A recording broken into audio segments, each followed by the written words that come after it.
Good morning, good afternoon, good evening दोस्तों। Kevin sir back from personal tutor. Standard 10th geography playlist आप लोग मेरे साथ देख रहे हैं। चैप्टर है मैन्युफैक्चरिंग इंडस्ट्रीज। टॉपिक है iron and steel industry of Chota Nagpur प्लेटो। ये छोटा नागपुर प्लेटो के बारे में हम लोग 8th स्टैंडर्ड से सुनते आ रहे हैं कि भैया वहाँ पे काफ़ी ज़्यादा आयरन एंड स्टील इंडस्ट्री की प्रॉक्सिमिटी है, बहुत ज़्यादा इंडस्ट्रीज बेस्ड है। दोस्तों, क्या ऐसे रीज़न है कि आयरन एंड स्टील इंडस्ट्री की प्रॉक्सिमिटी और बेसिसिटी इस एरिया में सबसे ज़्यादा मिलती है? हम क्यों वो कॉन्सेंट्रेशन लेवल देख रहे हैं छोटा नागपुर रीजन में? आज भी इंडिया में सबसे बड़ा नाम प्रोबेबली इसी रीजन का आता है जब हम आयरन ओर एक्सट्रैक्शन के बारे में बात करते हैं। चलिए, उसी चीज़ पे सबसे पहला टॉपिक बनता है।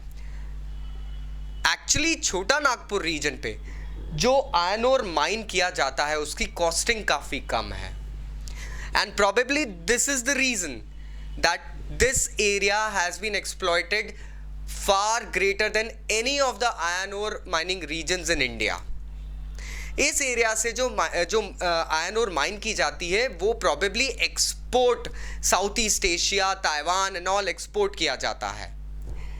नेक्स्ट इज इस एरिया की प्रॉक्सिमिटी, जो रॉ मटेरियल नीडेड होता है आयरन ओर की स्मेल्टिंग के लिए वो होता है कोल।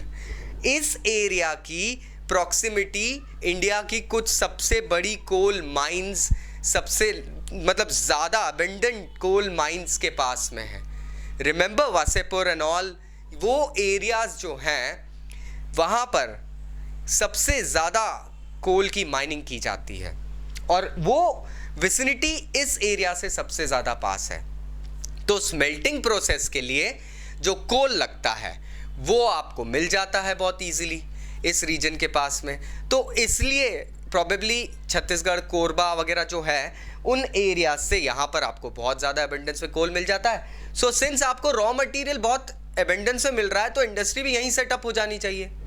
Next is availability of cheap labour. ये इंडिया का एक ऐसा बेल्ट है जहाँ पर कुछ बहुत पॉपुलस स्टेट्स का एक त्रिकोण बनता है, एक ट्रायंगुलेशन होता है। Talk about Bihar, talk about MP, talk about Maharashtra और UP.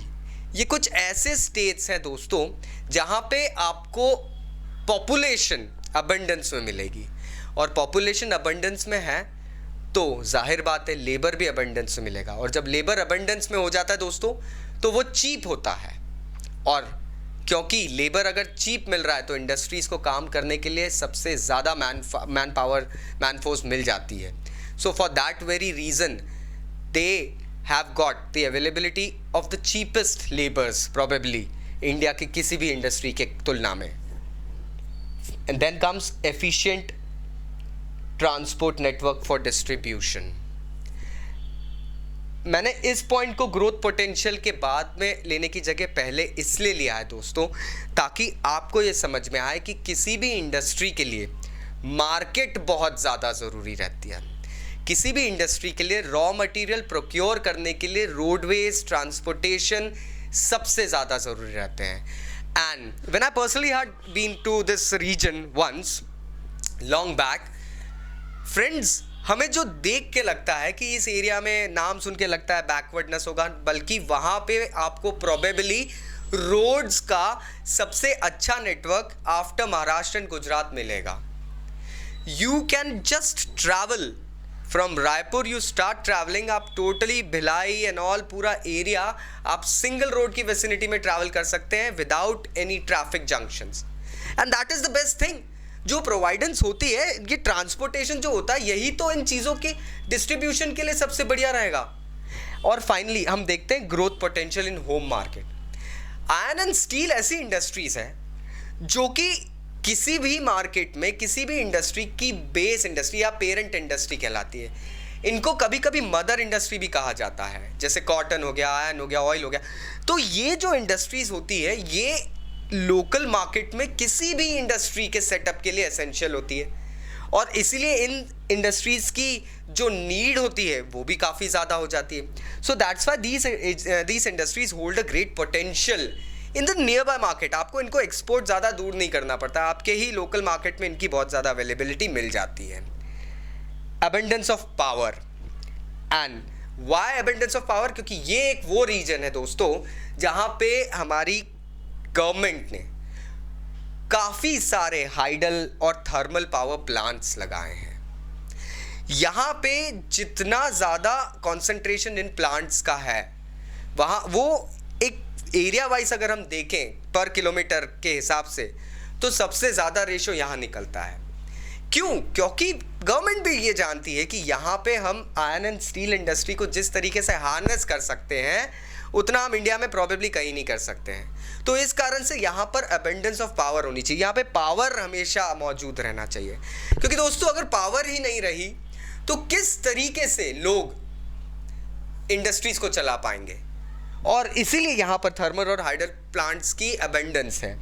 And finally liberalisation and FDI, foreign direct investment जो हुआ है इस रीजन में, thanks to the government. Yes, I am not being sarcastic, but yes, जो लिबरलाइजेशन की पॉलिसी दी गई थी, जो डोमेस्टिक मार्केट के अंदर कॉम्पिटिटर्स को, हमारे लोकल कंट्रीमैन, हमारे लोकल बिजनेसमैन को जो अपॉर्चुनिटी दी गई थी to go ahead and open up new industries, take up chance and all, and वो सब चीज़ें जो करी गई थी, वो सब यहाँ पे, जैसे हम भिलाई इस्पात कारखाने की बात करते हैं, ठीक है, सो दैट इज जमशेदपुर की हम बात करते हैं. सो दीज ऑल रिफाइनरीज वगैरह गवर्नमेंट ने यहाँ पे प्रोवाइड कराई थी. यहाँ पे गवर्नमेंट ने लिबरलाइजेशन के चांसेस दिए थे.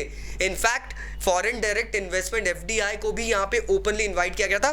स्पेशल इकोनॉमिक जोन बनाया गया था, SEZ कहते हैं उसको, I call it SEZ.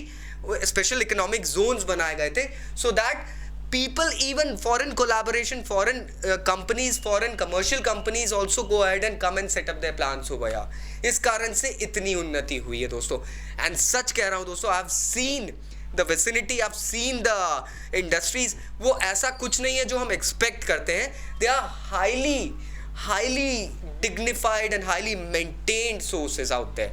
So please, अगर ऐसा कोई पॉइंट आता है, you can go ahead and set it out कि why iron and steel industry is probably flourishing the most in छोटा नागपुर region.